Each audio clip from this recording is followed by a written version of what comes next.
Hello, I am Dr. Rajesh Mistry. I am a cancer surgeon and director of Center for Cancer at Kokilaben Dhirubhai Ambani Hospital. I am going to be talking on cancer in general, and my colleagues will be talking on specific cancers.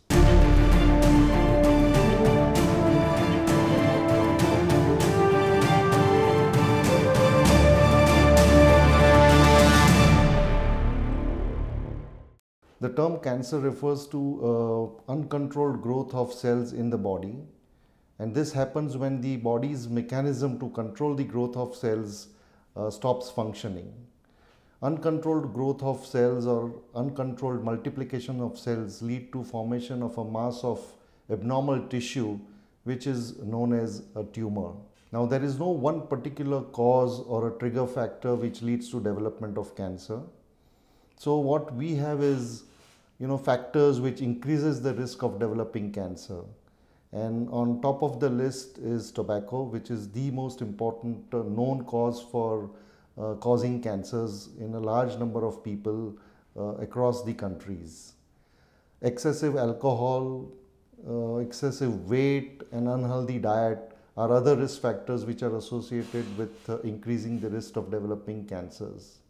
Apart from these lifestyle factors which increase the risk of developing cancers, there are other factors such as environmental factors, there are occupational hazards, viruses, etc., which also are cause of cancer. Hereditary cancers are very less. The risk is very low, and only about 5 to 10% of cancers that we see are hereditary. So that is not an important factor as far as cancer is concerned. It's very difficult to diagnose cancer when they are in an early stage because generally they do not cause any problem. So we call them asymptomatic. But the general symptoms of cancers like change in voice, cough which doesn't go away, blood in sputum, blood in urine, intermenstrual bleeding, lumps which increase very rapidly. These are some of the signs for cancers, but generally by the time a person develops these symptoms, cancer may be in an advanced stage. So in early stages cancer is generally asymptomatic, and you have to rely on the fact that if there is some symptom which is not going away with regular treatment, one should not neglect it and get it investigated to rule out cancer. There is no one particular treatment for all cancers. There are three modalities of treatment which are available for cancer: surgery, radiation therapy and medical therapy, which consists of chemotherapy, hormonal manipulations, targeted therapy and immunotherapy. Now, the type of treatment depends upon the type of cancer and the stage of the cancer. So if the cancer is in early stage, single modality treatment, either surgery or radiation therapy, is good enough.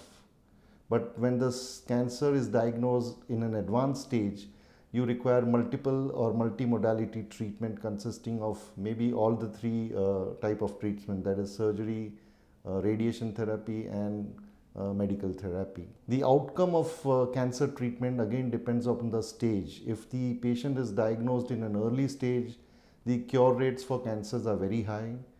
As the stage advances, not only the treatment becomes complicated and complex, but also the outcomes are not very good. And in fact, in stage 4, majority of the cancers are not curable. The takeaway message that I would like to give is that as I have discussed earlier, cancer is largely a lifestyle disease. Almost 70% of cancers are associated with the way we live.